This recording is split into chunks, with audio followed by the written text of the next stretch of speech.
And now, weighing in out of the blue corner, Josh the Punk Thompson. 100%. And on the other mic, he weighs in from the red corner, Big John McCarthy. Well, hello and welcome to the Weighing In podcast, where we finally got rid of one of the people that was driving all of us crazy. Had to get Josh Thompson out of here. Now, my man Josh has been on the road. He has been working hard. And his son had a big game where they went to the playoffs, or the finals, I think, in San Diego. He was not able to make it for the podcast. So I said, dude, your son is more important. Go to that game. Make sure you're there for it. And we will handle everything because we don't need Josh. We've got Keto George with us, ready to go. He's ready to throw it down. He's going to talk all kinds of stuff. And he's going to show you that he knows so much more than anybody else, including me, about the sport of MMA and combat sports in general. Right, George? Oh, yeah, baby. Oh, yeah, baby. Don't get too excited. Don't get too excited. In this whole thing that's been going on, man, it's been a crazy start to 2025, huh? Got all these things happening. Had all these football games being, what are you doing? That dog has run into a wall. Its face is smashed. This is Mike Perry. That's not his name. This is Walt. No, I thought it was. I was like, that's great. I love that. I wish. This is Mike Perry. I love it. Oh, my dude. He's a tough dog then, man. I'll tell you that. So I hear there was a whole thing. You remember when Mike Perry, when he fought Jake Paul? Mm-hmm. Conor McGregor tweeted out, you're fired because he was not impressed with his performance. And I was like, oh, man, that's just wrong. You don't do that. But I guess Mike Perry actually thought he was fired for a while. I would have, too, if you have a cokehead as a president of your company. He could have very well been fired. He's not the president of the company. I mean, he's got a percentage. I'm not saying anything about that. But I think it would have to be Dave Feldman that would have to be the one to release Mike, and he's not going to do that, dude. Mike's a star there. Is there any doubt? Yeah, he didn't win in a boxing match. He's bare knuckle. Mm-hmm. This is where his star shines. You can look at it. We've said it. Everyone's got that thing where look at John Jones and he was with the Knicks, right? Wasn't he in New York shooting baskets or something before a game? How many air balls did he hit, George? He went 0 for 4 air balls in a row. Okay. But it doesn't matter because he's a goddamn mixed martial arts god when it comes to fighting. So you can throw air balls up. It doesn't matter. He'll still whip everyone's ass in the fucking goddamn arena. So you look and you go, hey, some people are meant for some things. John Jones is not meant to be a basketball player, but he is meant to be an MMA fighter, where Mike Perry is. He's okay as an MMA fighter, but he's phenomenal as a bare-knuckle boxer. He has taken on guys like Luke Rockhold, Michael Venom Page, Eddie Alvarez, and all of those fights were fantastic, and he looked great in them. I mean, he's exactly what you want if you're that company. I want a guy that's going to go out there, he's going to throw hard, he's going to fight hard, and you know what? Throw caution to the wind, just go for it. That's Mike Perry. You don't fire those guys. When I met Mike Perry, I met him one time, and it was when I was training for my MMA fight with Ulta, so I had a shiner. Because I like to get down and dirty in training. I don't play around. I like walking around with shiners. And Mike, when he saw me with the most compassion and concern ever, he looked at me and said, man, sometimes when you're in a fight, one guy got to run away, man.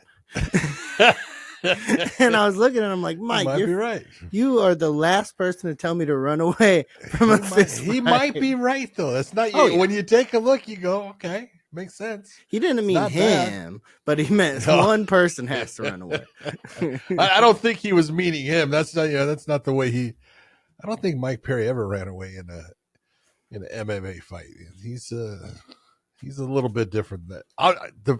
I did his first fight when he came to the UFC, and he first thing I go in the back to see him, and he's got the platinum tattooed over his eyebrow. So I'm thinking, okay, not the guy that I'm going to put as a rocket scientist, just off of the platinum. Just the facial tattoos tells me you got to have a certain thing going on about you. But you know what?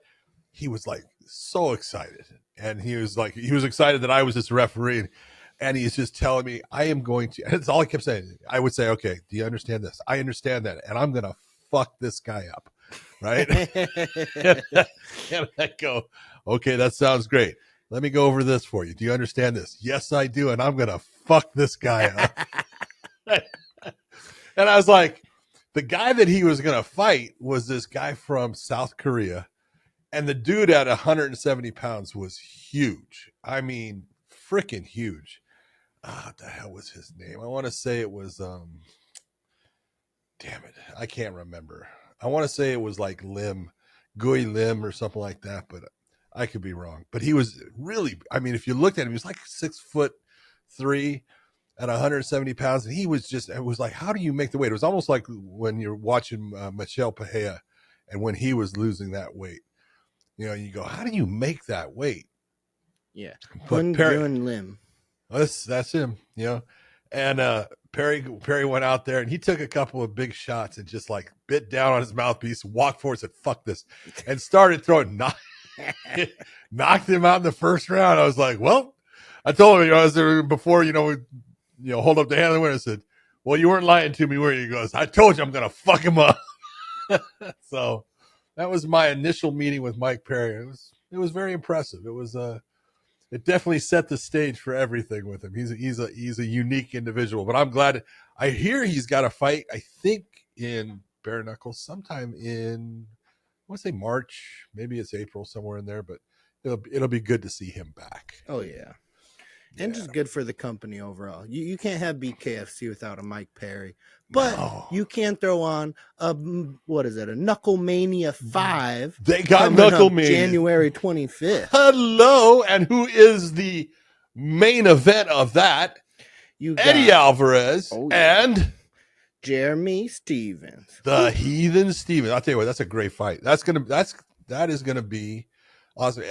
Eddie, did his first fight in bare knuckle with Chad Mendes, and it was a hell of a fight. They went after it, and then he had a second one with Mike Perry, and Eddie did great in the first round. Oh, and he got hit with a shot in the second that kind of changed the course of everything, and that's how Mike won. But Eddie's got that dog in him. Jeremy Stevens has got that dog in him, and you have got to be just a little bit crazy and have a big old mean dog, a lot bigger and meaner than the dog you were just pulling up there on the screen. You got to have a dog in you to be good at bare knuckle, because it's tough, man. It's fast paced, 2-minute rounds. And I think that knuckle up with Eddie Alvarez, and they also have a heavyweight championship. I know with Ben Rothwell, I think is the challenger. Yeah, and he's fighting Mick Terrell. Terrell, who's from England. I've watched him fight many times. Dude's strong. He's solid, but Ben Rothwell is a walking monster zombie. He just keeps coming forward, man, and he takes shots. It's like nothing seems to hurt him. I mean, you can't. Everybody can be hurt, but Ben Rothwell is one of those guys. It's like you hit him with the damn, and you break off the leg of the table, and you smack him right across the forehead with it, and he just looks at you and goes. Yeah. And you go, shit, you're in trouble. So that should be a great fight.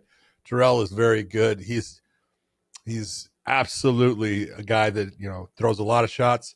Rothwell eats a lot of shots, but when Ben lands and connects, he can put anyone away. So that should be a great. When is the date of that damn show? It is the 25th, January 25th. It's all coming up, man. Fights are coming back, George. Finally. We had that long run. We got UFC is happening next Saturday. I believe it's Mackenzie Dern and Amanda Ribas. That's going to be the one coming up. And then there's the pay-per-view after that. That's one you got to see. Oh, yeah.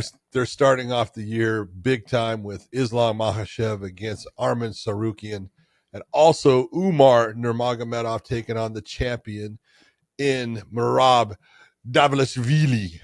I'll never say that name correct. It's a great name, but I can't say it correct.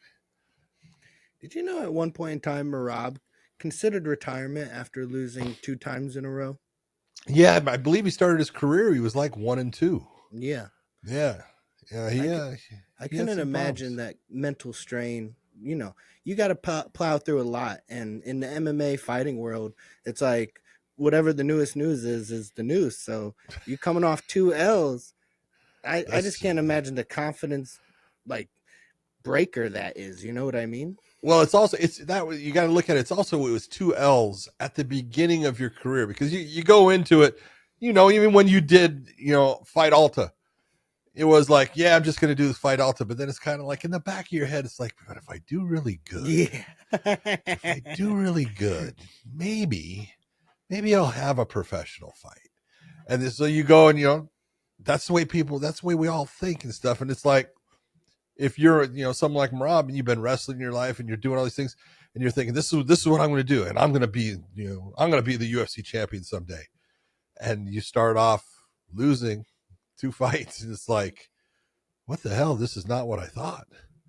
And he had some big fights. When he got into the UFC, it was when one of those Dana White looking for a fight. Yeah, looking for a fight with Matt Serra, and and obviously Matt Serra was connected with Merab, and him and Dean Thomas and stuff. But he fought Rafion Stotts, in that fight, and he knocked him out 15 seconds into it with a spinning back fist. And Rafion Stotts is a phenomenal fighter. Oh yeah, he just got caught. He didn't see it coming. It hit him, and that was it.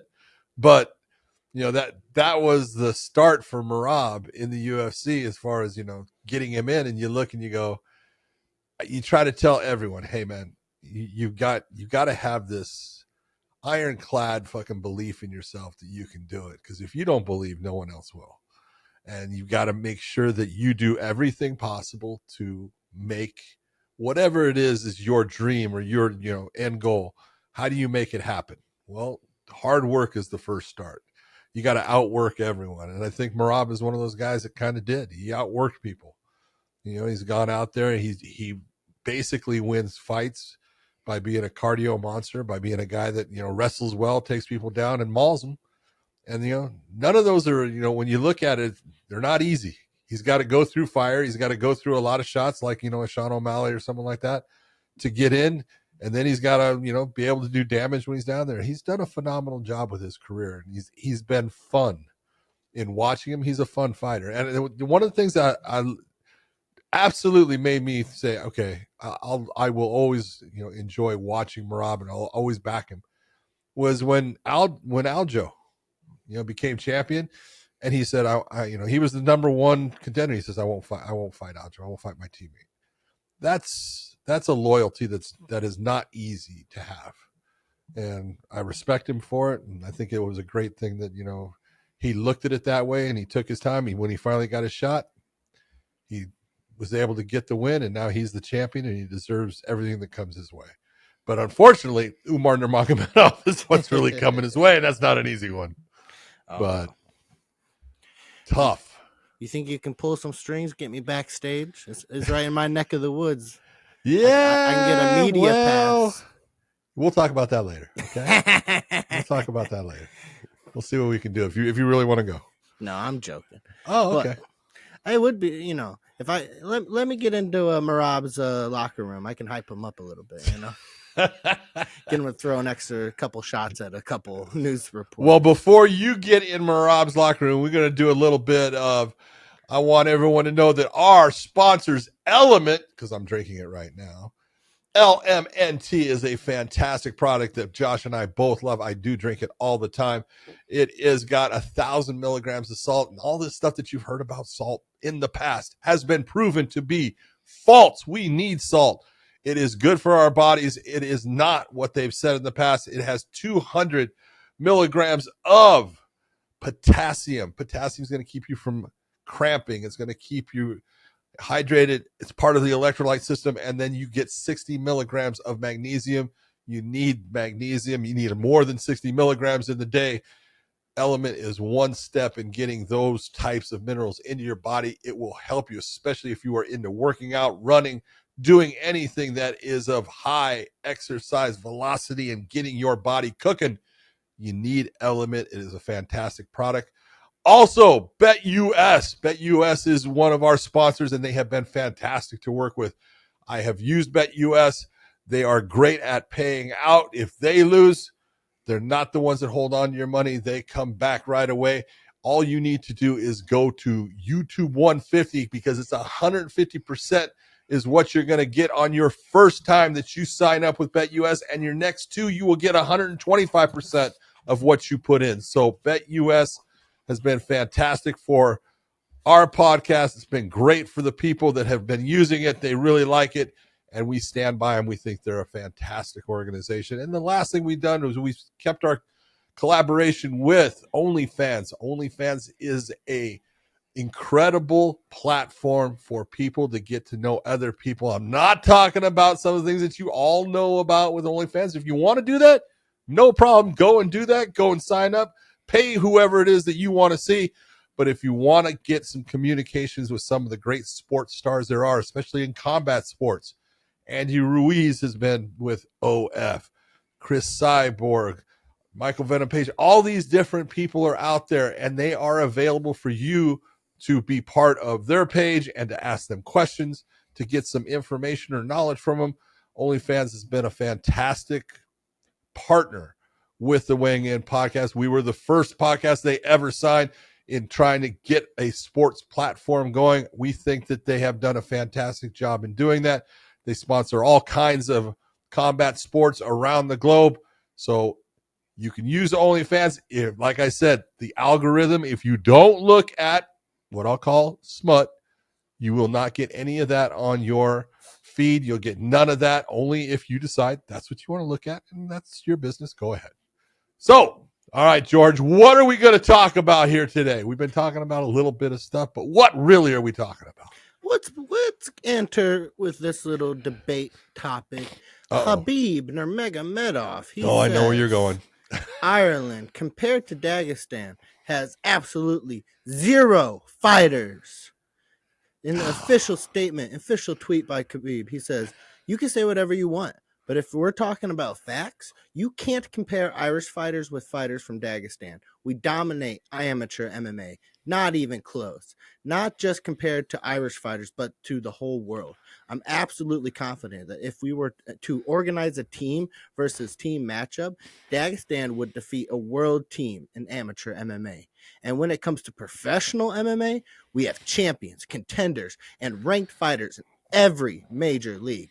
Show me Irish fighters who are currently title contenders in the top 3 MMA promotions. At best, you might be able to name 1 or 2 fighters. The facts speak for themselves. Damn. Someone pissed him off. Yeah, someone threw a trolley at him and pissed him off. That's what happened. That might have been, that one is still lurking there. And, look, I know a lot of that has to do because of his whole thing with Conor, and Khabib doesn't like Conor and stuff. And I know he's not, at least I don't believe he is trying to put down anybody that is an Irish fighter. And there are some phenomenal Irish fighters out there. There's a lot of people that don't get enough respect, on their names, but guys like Kieran Clark, who we had in Bellator, he's 10-0 now.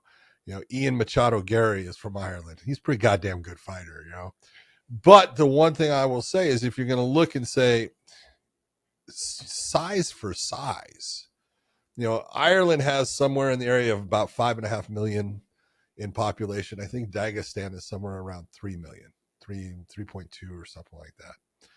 And you look and you go size for size, Dagestan's pretty impressive as far as combat sports, wrestling, and MMA. Obviously MMA, they have turned into this giant monster of these just killers coming out of there.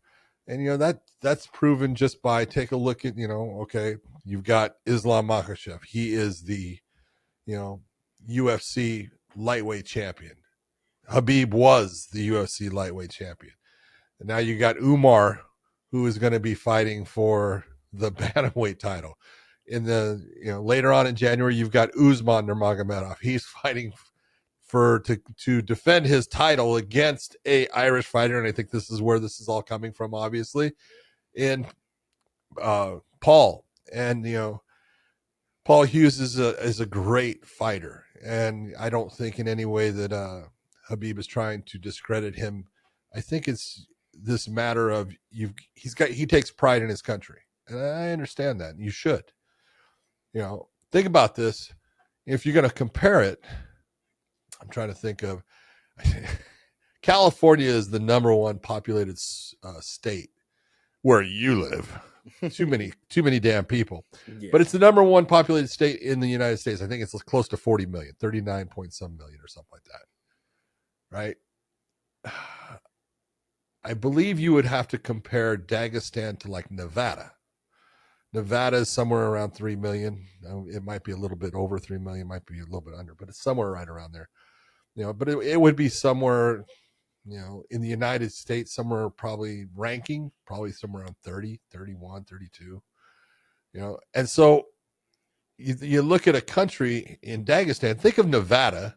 If Nevada had, got people that were born and raised there and had all these champions. And the true part is a lot of people in Dagestan, that are fighters, they can't get signed by the UFC. The UFC can only have so many. The PFL, and I just talked about, Islam when I said something about Usman.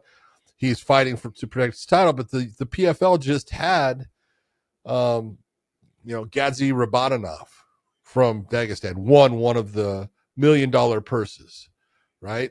Also, you had Hizriev. He won, beating Brendan Loughnane. And you look and you go, man, the guys coming out of Dagestan, they're good. They give their freaking lives to being good at fighting. They train the right way. They don't do things that are bad for them. But in no way does that take away anything from anybody in Ireland. Ireland is full of tough, hard-nosed people. And even the ones that didn't have the greatest MMA careers, man, they put up tough-ass fights. Sinead Kavanagh in the women's division, she's as tough as they come, and she is a hell of a fighter. And, you can go and look at, where Connor used to really train, the SBG, man, they put out a ton of great fighters. So I look at this and I go, okay, I understand the dislike for one person there, but you don't want to put down everybody else that is working their ass off to be good. And there's been so many, there. It's like I'm saying, the list is long as far as the people there. You got, the Strabanable. He's people cannot like him because he kind of acts like Connor, but he's a stud, and those guys are out there. And there's a ton of Irish stars that are absolutely freaking just rock solid fighters and tough as hell. And so in no way does it put down either one. It's just kind of funny that sometimes things never end. And the whole thing with Khabib and the whole thing with Connor, I don't think it's ever going to end. There will always be a hostility between those. And look, I'll tell you, that thing goes deep. George, Josh Thompson, I wish he was here to talk about it, because Josh, was a teammate of Khabib's. And, when Khabib first went to AKA, Josh was one of his main training partners. In fact, Josh was one of the guys that cornered him in his early UFC fights. And Khabib was so mad at Josh for doing a podcast where we had Conor McGregor on. He didn't talk to him. He said, that's it. I'm not talking to you anymore. Right? And for a while, he didn't talk to him. I mean, and I was even there when I had Josh standing here and I had Khabib standing here, and he says, brother, we can't talk. Right? And I go, are you kidding? Right? And he's like, yeah, we can't talk right now. And then finally, they got back, but he takes it serious. He takes it serious as hell. You can't put him down for that. You can't take it away. That's the way he lives his life.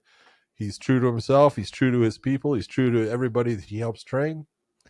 It's all good. What do you think about it? I've talked my ass off on this. I mean, it's just Khabib doing Khabib things, Yeah. You can't fault the man for being him, being strict, being, inshallah. You can't get upset at that. That's on brand. No, you really can't. I can't. I look at it and I go, I understand. You don't like that person. So everything that's attached with that person, yeah, they're not near as good as us. Okay. Khabib also said we shouldn't have ring girls. So we This can't. is true. I Well, love he had it- Khabib, but we can't take all of it serious. You can't take all the fun out of this. He did, yet when it was Eagle Promotions, he had no ring card girls. I'm telling you. Okay, this is me being a smartass, but the UFC for a long time, the ring card girls, who they were, what they did, we would be sitting. I was 280 pounds, and I'm sitting in frickin' coach seat, and back in the middle seats, and here's the ring card girls sitting up in first class, making more money than I was making. I was like, man, what the fuck is this? But then I'd be at the shows and I go, okay, I understand what the fuck this is. This is what people want to see. So you know what? Look, at ring cards girls have their place. They're part of the entertainment, they're part of the fun, they're part of the sport. It's all good, and it shouldn't change. But if you're the devout, religious guy that Khabib is, no ring card girls. Khabib, if you want me to walk around the ring, though. Oh, dude, I'll tell you, man. Invicta had, Elias Theodoro, man. He was a ring card guy, is what I'll call it, I guess. Yeah, he was the RCG. I thought he had a great personality for that, just because he did it. He laughed about it. He had fun with it. Why not? Yeah, if you look like him, he makes Josh look ugly. Okay.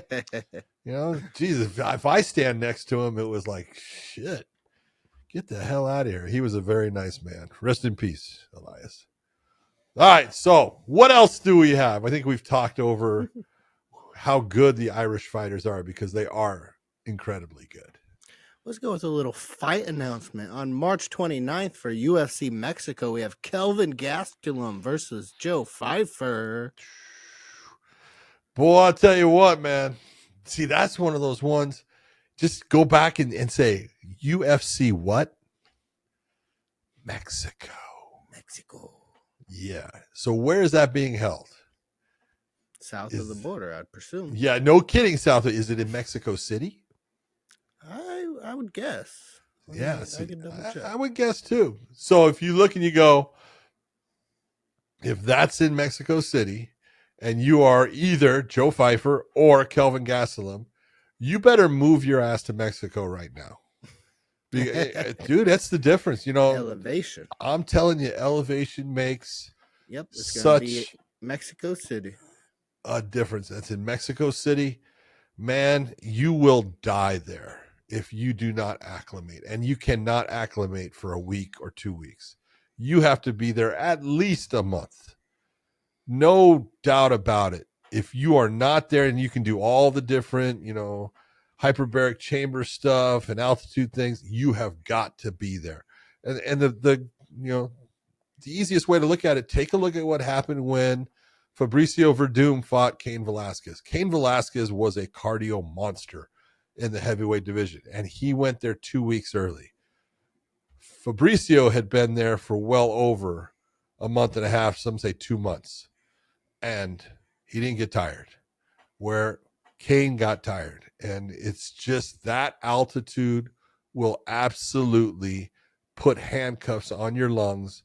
You have got to get yourself ready for that, because unless you're going to say, okay, I'm going to go out there for 5 minutes, I'm going to burn everything I have and just, let it go, and whatever happens, go ahead, but you're going to lose. You've got to go out there and prepare yourself. That is I honestly believe that's the most difficult place there is where fights are held. When the UFC holds those shows in Mexico City, you're talking over 7,000 feet. It's way above Denver. Okay. It is a absolute cardio destroyer. And you'll go in there in shape and you will fall apart. The air is thin and you just cannot get it, flowing to, the different parts of your body as far as oxygenate the muscles, and you will implode. So I think it's a great matchup between Gastelum and Pfeiffer. I think Joe Pyfer is the guy that, man, he's interesting to watch. He's so strong. He's got power. Kelvin Gastelum has shown us time and time again that, you know what, he's just a dog, and he's had some of the best damn fights ever. His one against Israel Adesanya goes down in history as one of the best UFC fights there was. And, you know, he was in that thing, you know, 5-round fight. The 5th round was the determining factor in that. But I love Kelvin Gastelum. I call him my MMA Roberto Duran. You know, he kind of looks like him, and he definitely fights tough like him. But just if you're listening to me, either guy, go to Mexico at least a month early. At least a month. Trust me, you will thank me later. That's a hell of a hard place to fight. Oh, yeah.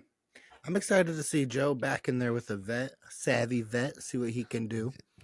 You know, Joe Pyfer's, he's one of those guys that you're looking at and you go, man, he could go places because he's mentally tough. He's physically strong. He's just got to put it all together as far as the cardio and being able to control the pace and turn it on at certain points. And that just comes with time. That's experience, you know, and there's only one place to get it. And that's through these fights and fights with someone like Kelvin. It's definitely going to be a tough one, but he can make it happen. Definitely. All right, let's switch it up a little bit. Let's go. Recently we talked about our good friend. I don't know if it's our good friend, but Donald Cowboy Cerrone. He is returning to the octagon, hopefully. Yeah. Michael Bisping and Paul Felder suggest that maybe he should fight Tony Ferguson for his return fight. I want to know what you got to say about that. Look, if you're going to be honest and you're going to look at it and say, you know, is that a good fight for Cowboy? Yeah. Yeah. I mean, Tony has, you know, mostly been a lightweight fighter, 155 pounds, but he's fought his last one at 170. Was his last one at 170? Yeah. I think so.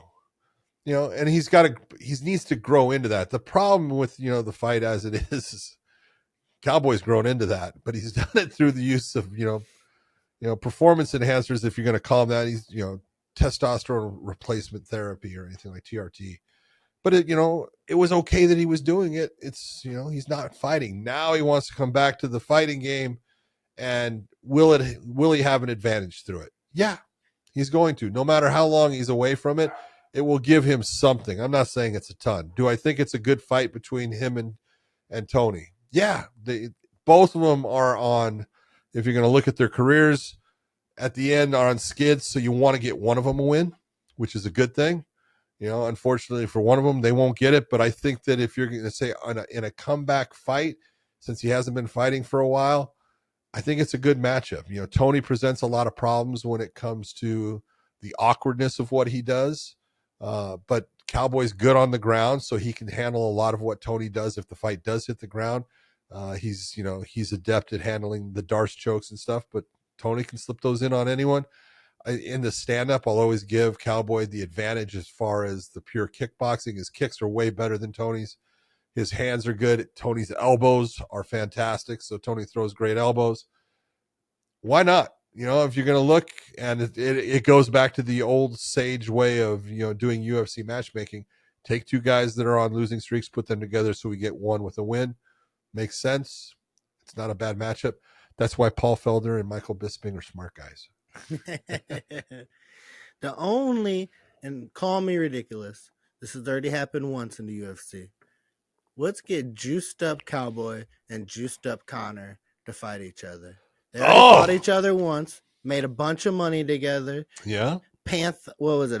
Anaconda Python jacket. I like your jacket.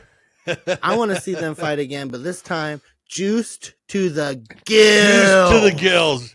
The enhanced game. Yeah. Josh and I are starting the enhanced fighting championship, and we want Connor and Cowboy to be our first main event. I even want the referees juiced up. I seen Keith Peterson getting skinny. I want him on roids. Let's get him on some. Well, I can say some referees I know that have taken. I don't think they're taking it now, but yeah, there's some of those out there. There's one that I have in mind. I don't know his name, but I can picture him right in my mind. He kind of looks like Two-Face from the old Batman movies. Two-Face. It would take me so long to find him. Oh, does he have dark hair? Yeah.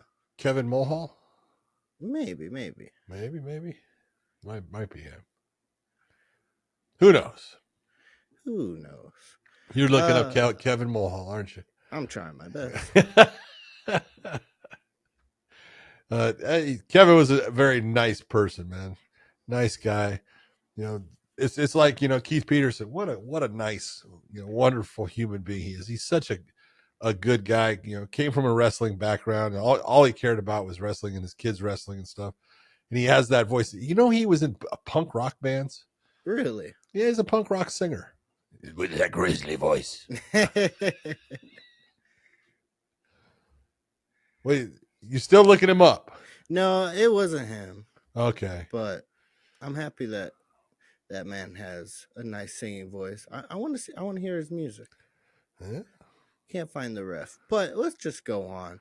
Did you see the son of Sakuraba make his MMA debut? A fast MMA debut. What was it, 30 some seconds? Yes, it was 30 seconds here. 30 seconds? Look at this. Double job, Sakuraba.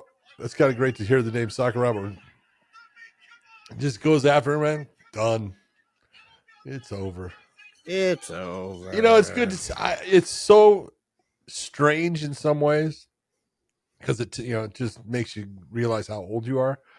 But when you see, you know, I had fighters that I had refereed them, you know, early on in the sport, and then their kids came in and I refereed their kids. And it was strange because it was like, Jesus Christ, man, how old am I now? But it's great to see that, you know, they kind of followed in the footsteps, you know, trying to make their own path and everything. But, you know,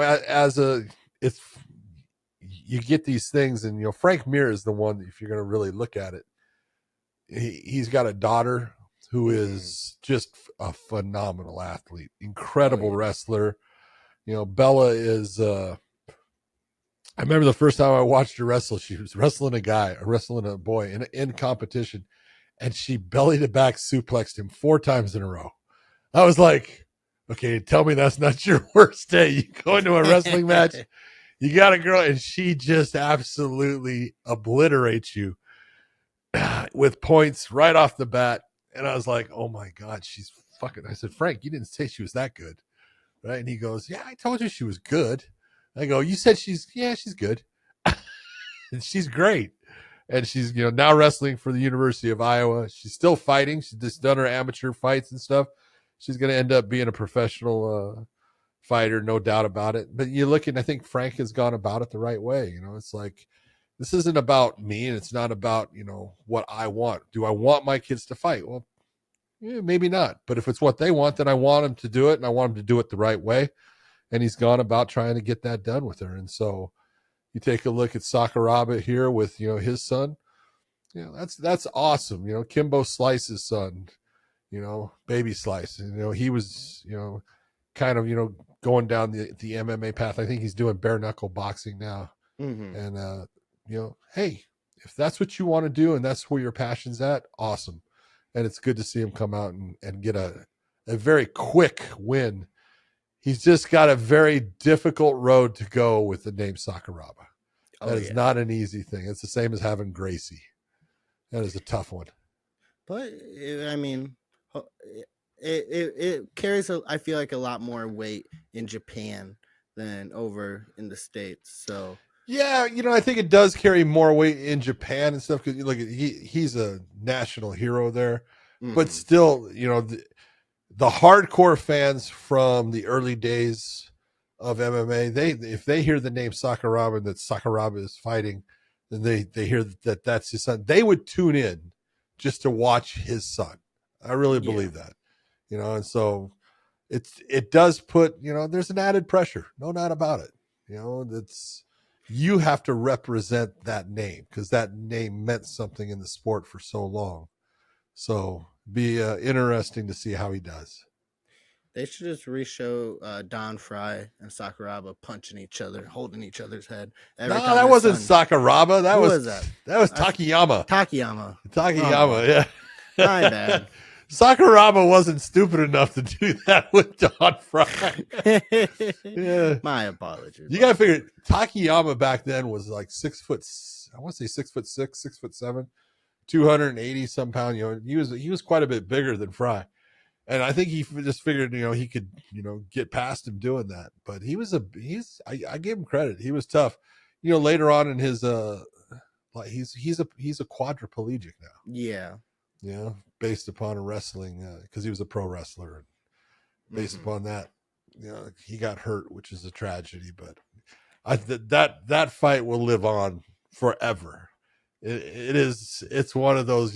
Someone says, in MMA, I hate when they grapple. Well, then watch this.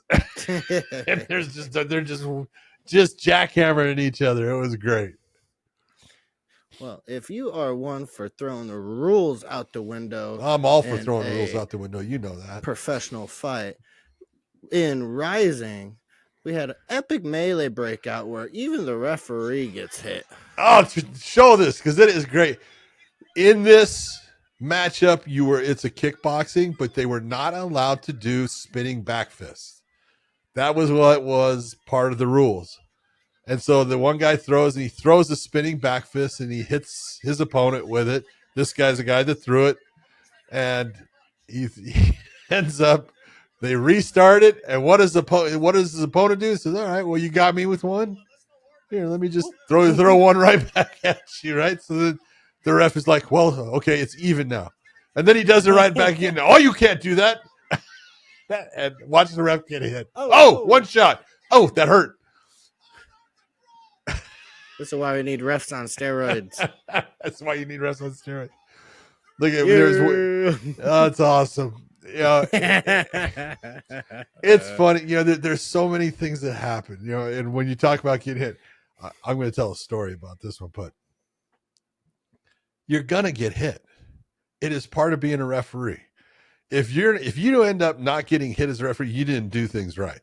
You didn't put yourself in the positions that you had to get into. You're gonna get hit. So you have to just be prepared to, okay, I get hit, and continue doing what you're supposed to be doing. Don't let it rattle you. Don't let it affect you. One of the best ones there is, and I don't think you can pull this up, but this is in boxing. And Andre Ward was an Olympic gold medalist and then fought in the Super Six that Showbox put together. One of the best tournaments there ever was, and it was for the 168-pound weight class. And he ends up fighting Mikhail Kessler first, and then he goes through Arthur Abram, I believe, and they had these great guys going. But he wins it, and he becomes the super middleweight champion of the world at 168 pounds. Well, he has a fight with this guy named Rodriguez, and the referee is Jack Reese. And Jack Reese did such a good job of refereeing this fight when things went bad, because it was just like what we just saw there. They were both, Rodriguez was fouling Andre Ward, and then Andre Ward starts fouling Rodriguez, and they tend to get into it.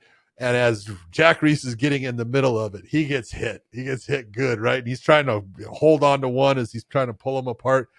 And he finally gets him apart and stuff, and he sits there and he shakes and he goes to the commission. He goes, hold on a minute. I got hit. I got to clear my head, right? And he goes about the greatest speech I ever heard in the ring, because he pulls both guys together and he basically tells them, hey, you need to knock off all your bullshit. I'm tired of it, right? He goes, and he looks at fucking Andre Ward first, and he looks at it, he goes, 2-point deduction here, right? 2 points. And he goes to all the judges, and Rodriguez kind of like standing there, like, yeah. Then he looks at Rodriguez, and 2 points, right? He takes 2 points from both fighters, right? And then he pulls them closer together. He says, now let me make this as clear as I can for you. I just took 2 points.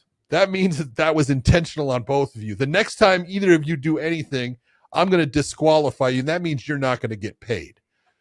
So let's fight clean. And they didn't. He didn't have any problems for the rest of the fight. I go, That's a man right there. Look at Jack Reese go. So if anyone gets a chance, go and watch that. It is a beautiful job by Jack Reese, and you're going to get hit. That's just part of it. All right.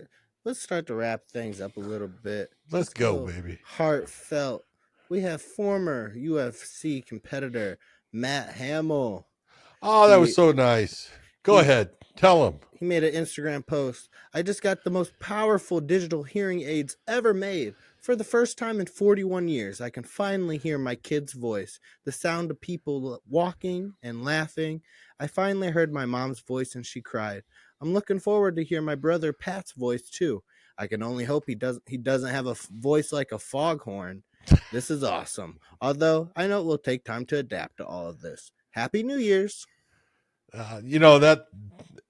Think about how incredible it would be for you to not be able to ever hear, and then all of a sudden you could hear. Or could it be that it would drive you crazy because all of a sudden all that bullshit you didn't have to listen to, now you have to listen to it. But no, in all honesty, I think that's fantastic that Matt Hamill, you know what, he gets to hear his mother's voice for the first time. This is a guy that, when Matt Hamill was fighting, I had to come up with special signals, and I would do things that would get his attention. I would hit the ground, and I would tell him, I'm going to hit the ground 3 times. That's telling you need to do this. And, it was the only way to try, because, I can sit there and say something. He's not going to hear it. And he was always such a good person, such a nice person. He was a good competitor. He was tough as hell. I know him and Michael Bisping had their little thing during the Tough 3 competition and stuff. And, I think that whole thing inspired Michael Bisping, and, taught him, certain things about, what, life's not fair. And there's going to be people that, you like, but they kind of side with somebody else, because Tito kind of sided with the wrestling of Matt Hamill. And I think it drove Michael Bisping, and those are the kind of things that happen. But to hear your kids' voices for the first time when you've never been able to hear your kid's voice, that's got to be something just priceless. Oh, yeah. And, God bless you, Matt Hamill. I hope you're doing well. And congratulations on being able to hear for the first time. And I'm sure your brother's voice is not a foghorn, but I know people that are. Oh, yeah. Mine included. And last little bit here. Recently, MMA Junkie been putting out quite a bit of articles about my main man, John McCarthy. They recently said something about I think it said to the extent of there'll never be open scoring. You won't have like the score on screen during the MMA fights. This bout right here, or this article right here, says why John McCarthy thinks odd judge out is often right when scoring the bouts. Who? Why John McCarthy thinks the odd judge out is often right. Odd judge, thank you. Okay. I thought you said Ajajao. I go, who the fuck is Ajajao? You know Ajajao. It's Ajajao. I got it. Yeah, that Ajajao. It's just absolutely true, George. It's like many times, you'll watch a fight and you'll look and you can pick out exactly why fighter A should get the round over fighter B. But 2 of the judges don't give it that way. And then they'll score the others, rounds the same. And 2 of the judges will have the guy that you go, that person did not win that fight. And the one judge is sitting there like they're the dummy when they're not. They're the one that actually scored it correctly. They're the one, if you go back and you look at it, and we've had it to where we take those fights, and when we're training people, we put them through the scenario. Okay, let's judge this. Tell me why you're saying this is the person that you're giving the 10 points to. And a lot of times after they watch a fight that they actually judged, they'll go, I fucked that up.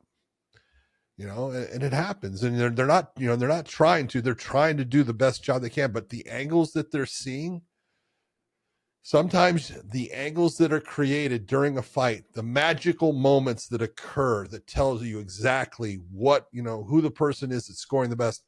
One judge will see it and 2 don't get to see that same thing, or 1 doesn't get to see that same thing. And it makes the difference in being able to score it correctly. We're on the screen most of the time. You're able to see they're giving you the best angles and stuff. It's one of those things where I honestly look and say, having a big screen in front of you is super important as a judge, because you need to be able to see all the angles. What you see from that seat in the one dimension that you have with the bodies moving and the referee moving in front of you and all these things, quite often you don't get to see exactly what happens when it happens the way you should, based upon bodies in motion and your positioning. It's not an easy thing. So it's true, as far as sometimes the odd man out is the one that actually got it right. I don't know. Well, there you go. I think we should just leave it at that, because right now Josh Thompson is saying, why are you talking about judging and stuff? It's boring. Let's talk about fights. So the next time that we get back together, we are going to have my man, The Punk, is going to be here. We will welcome him back with open arms, because God knows he can talk way better than I can, and even you, Keto George. So for everybody out there, I hope you have a fantastic start to your new year. I hope everything's going great for you. Watch the fights that are coming up. They're going to be fantastic. You even have the National Collegiate Football Championship Series coming down to the semifinals. You can watch that, and the finals. There's so much coming up. Don't get lost in it all. Welcome back to the Weighing In Podcast. Next time, you will have Josh Thompson and me, so you won't be so bored. We will see you.